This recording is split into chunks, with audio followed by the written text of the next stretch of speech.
Bill Cosby, Donald Trump, and Jared from Subway are just three of the big names whose reputations took a hit in recent weeks for very different reasons. Let's start with Cosby. It was for sworn testimony that he obtained drugs to give to women who he wanted to have sex with. Then there's Donald Trump for inflammatory statements, including some about immigrants that many people found derogatory. And then there's Jared Fogle, who's no longer the face of Subway after authorities raided his home as part of a child porn investigation against the former director of his nonprofit. Branding strategist Ries is here. You know, Laura, Cosby and Trump shows, NBC has said, you know what?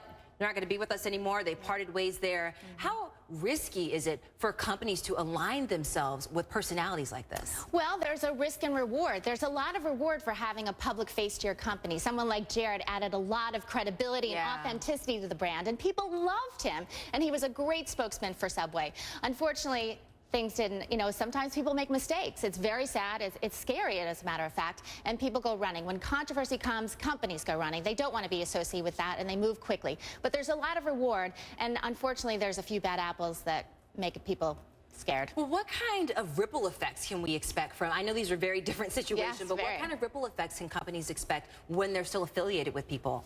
Well, for Subway, obviously, right away, they said, we have mutually decided to part ways with Jared. They scrubbed their website of all Jared's mentions of his story and all of that. So companies will move quickly when a celebrity that they have been using gets in trouble.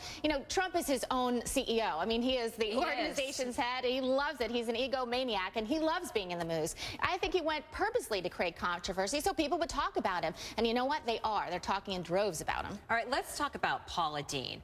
Earlier this week, a photograph, which came from 2011, was tweeted from her account, and it depicted her dressed as Lucille Ball and one of her sons with brown face makeup. Now, she later quickly deleted that picture, but of course it was already out there. It was. What kind of a role does social media play when it comes to these kinds of controversies? Well, social media, for one, confirms what people already believe. So people that loved Paula actually initially liked the Facebook post. This was back from 2011 show appearance. They liked it, but people who are against Paula, and it certainly reconfirmed when you look at it, her accusations of being racist, which, came against her in all the court documents and, dropped by Food Network and other things. So social media amplifies people's emotions. It gets them more excited about it when they see it, and it also helps to solidify public opinion. And public opinion on Cosby, on Paula Deen, on Donald Trump, and on Jared has pretty much been talked about. All right, Laura Ries, thank you so much, brand strategist. We appreciate you joining us here on Weekend Express.